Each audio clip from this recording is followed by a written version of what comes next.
Hidup ini gak adil. Di 2025 ada beberapa pembalap yang akan berada dalam tekanan besar dan harus perform. Salah satunya ialah George Russell.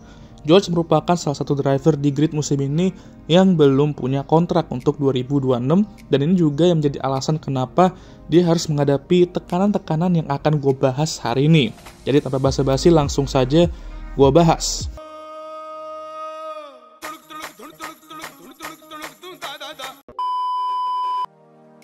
Oke, jadi pertama-tama George akan memasuki musim 2025 untuk pertama kalinya resmi menjadi pembalap senior dan team leader setelah Lewis Hamilton secara mengejutkan pindah ke Ferrari. Dan musim 2024 gue bisa bilang dia udah menunjukkan aura-aura team leader, cuma masih tetap rada angin-anginan, dan ya sebenarnya untuk itu ya kita bisa salahkan Mercedes juga sih. Tapi satu hal yang gue suka dari George ialah dia tuh pembalap yang berani banget. Maksudnya berani itu dia suka banget meminta timnya untuk melakukan strategi out of the box. Contohnya seperti Spa musim lalu kemarin, yang dimana dia meminta timnya untuk melakukan one stop untuk meraih kemenangan. Yang dimana berhasil, cuman endingnya ya malah karena diskualifikasi ya kan. Tapi ini juga menunjukkan keberanian dia untuk melakukan hal-hal unik dan berbeda dari yang lain untuk meraih hasil lebih dengan resiko yang tinggi juga. Lalu dia juga merupakan pembalap yang mampu membaca situasi dengan baik. Kayak Brazil musim lalu contohnya tuh ya, dimana dia minta untuk stay out, nunggu red flag dibandingkan harus pit dan kehilangan posisi jika misalnya red flag beneran keluar. Dimana disinilah Mercedes batu dan ngepitin dia, dan akhirnya berujung rugi dan hilang banyak posisi, ya dimana George waktu itu bisa aja mimpin balapan cuy. Ya batu emang, udah gue bilang ya, dan sebenarnya hal-hal ini sering banget dilakukan dari Williams bahkan, dan sifat dia seperti ini sebenarnya benar-benar bakal berguna banget loh untuk dirinya dan Mercedes, yang dimana ya Mercedes tuh juga harus sering-sering dengerin feedback dia dan jangan batu juga gitu, harus dengerin dia juga, dia maunya apa gitu. Penting banget untuk tim bisa mempercayai pembalap mereka sendiri ya kan. Nah sekarang dia sudah menjadi tim leader untuk musim ini, dan tekanannya tentu akan melipat. Walaupun George sendiri emang sudah jelas menargetkan tim leader ini ketika dia awal mula bergabung dengan Mercedes di 2022. Namun alasan kenapa tekanan ini jauh lebih tinggi dari yang kita semua kira ialah dia harus meneruskan pondasi dan prestasi yang sudah dibuat oleh Lewis selama ini di Mercedes. Tentu Lewis dan Mercedes sendiri merupakan kombinasi paling sukses dalam F1, dan untuk George bisa mereplika dan meneruskan pondasi itu tentu tidak akan mudah ya. Jika kita lihat performa George selama ini di Mercedes, ya jujur seperti gue bilang tadi masih rada angin-anginan dan banyak naik turunnya. Di 2022 benar-benar solid banget ya, musim debutnya bersama Mercedes dan mengalahkan Lewis Hamilton. 2023 hancur dan kalah jauh dari Lewis di race khususnya ya, walaupun di qualifying cukup imbang. Di 2024 baru kembali naik dan mulai diprioritaskan oleh Mercedes. Tapi jujur, dia ini sekarang berada dalam situasi yang benar-benar bikin frustasi untuk dirinya sendiri dan kita semua. Dia di mobil papan bawah kayak Williams saja sudah mampu menunjukkan skill dan pace-nya, dan berharap ketika dia dapat kesempatan di papan atas kayak Mercedes yang saat itu lagi OP-OP-nya, dia mampu menunjukkan mengapa dia adalah seorang calon jurdun dan menjadi jurdun. Tapi tibalah dia di Mercedes dan ya malah mengampas mereka. Jadi ya benar-benar frustasi ya kan, karena dia udah bisa dibilang tuh terlalu lama di Williams juga gitu, ya dimana harusnya dari musim kedua tuh bahkan pas musim debutnya mungkin dia bisa langsung ke Mercedes untuk bisa develop dirinya di situ. Tapi ya sayang aja gitu, agak telat naik pangkatnya, dan pas ke Mercy pun timnya lagi rada ambiar dan development dia naik turun karena itu. Jadi dari performa on track dia tekanannya juga cukup gede musim ini, karena kalau dia nggak perform atau performanya tidak berjalan sesuai rencana, ada dua pembalap yang bisa membuat dia berada dalam situasi yang tidak mengenakan untuk musim ini dan musim depannya.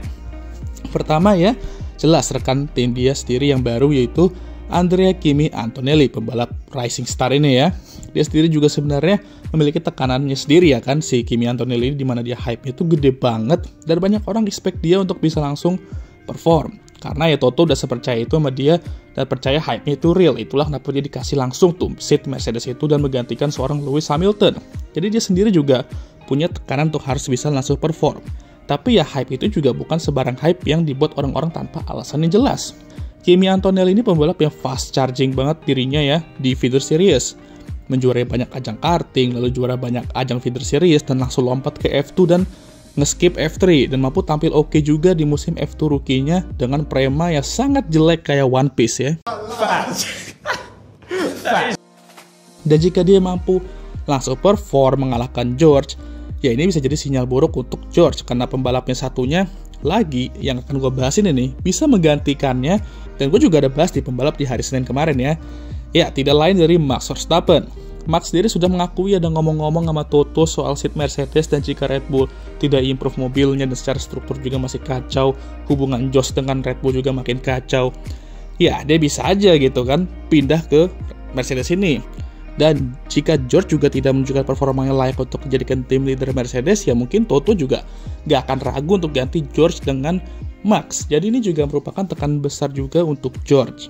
Jadi ada 3 hal yang membuat tekanan dia untuk musim 2025 ini tinggi, dan dia harus siap ketika musim sudah dimulai nanti. Pertama, yang menjadi tim leader Mercedes, hype besar Kimi Antonelli, dan situasi Max dengan Red Bull dan Mercedes. Tapi bang, kan bisa juga nih kalau misal Kimi underperform dan Max juga sedang butuh tim baru, pasang aja ya kan Max sama George. Cari perkoro kalian ya kan. Gak inget kejadian akhir 2024 kemarin kayak gimana mereka ya kan. Mereka jadi satu rekan tim, entah berapa meja tuh yang bakal hancur sama Toto karena pusing ngurusin mereka berdua. Sangat meresahkan. Ya walaupun gue pun tertarik juga sih melihat hal tersebut ya, tapi ya nggak mungkin lah keduanya bisa dijadikan rekan tim setelah kejadian akhir musim kemarin. Terlalu gede resiko, yang Toto pun juga udah mumet duluan gitu kalau punya 2 pembalap yang sama-sama barbar dan nggak mau ngalah. Tapi jika gue mengetahui George, dia tuh adalah pembalap yang menurut gue pembalap yang hebat, dan gue tuh rasa juga masih belum menunjukkan peak dia di F1 tuh kayak gimana. Gue masih percaya bahwa dia adalah calon Jordan, namun gue juga setuju bahwa banyak sekali hal-hal yang harus diperbaiki oleh George jika dia ingin bersaing untuk gelar Jordan selain membutuhkan mobil yang kencang. Jadi gue juga nggak expect Kimi Antonelli untuk bisa langsung mengalahkan atau mendominasinya musim ini, karena dia pun juga harus adaptasi dan mengenal betapa kerasnya lingkungan F1, khususnya di awal musim. Dan Max pun, gue juga bilang tuh di video gue hari Senin kemarin kalau dia kemungkinan besar bakal tetap stay di Red Bull untuk 2026. Jadi ini merupakan hal-hal yang bisa sedikit meringankan pundaknya George musim ini, tapi bukan berarti hal tersebut juga bakal beneran kejadian juga, karena ya di F1 apapun bisa terjadi, dan itu bisa terjadi cepet banget. Jadi akan menarik tentunya untuk melihat bagaimana George akan perform musim ini, dan juga Kimi kayak gimana nih nanti. Tapi yang bikin gue sebenarnya excited sama Mercedes musim ini tuh bukan karena situasi George atau debutnya Kimi. Lalu apa bang? Ya pengen lihat attire tim mereka, karena udah pakai Adidas musim ini coy. Betul je budak ni. Oke lah, sekian video kali ini. Gimana menurut kalian? Jangan lupa like, subscribe, dan share video ini. Dan jangan lupa juga untuk menyalakan lonceng notifikasi agar kalian semua tahu ketika gue ngupload video baru. Jangan lupa juga untuk follow Instagram gue. Oke, sudahlah. Seperti biasa bagi kalian yang sudah menonton, gue mengucapkan Thank you very much.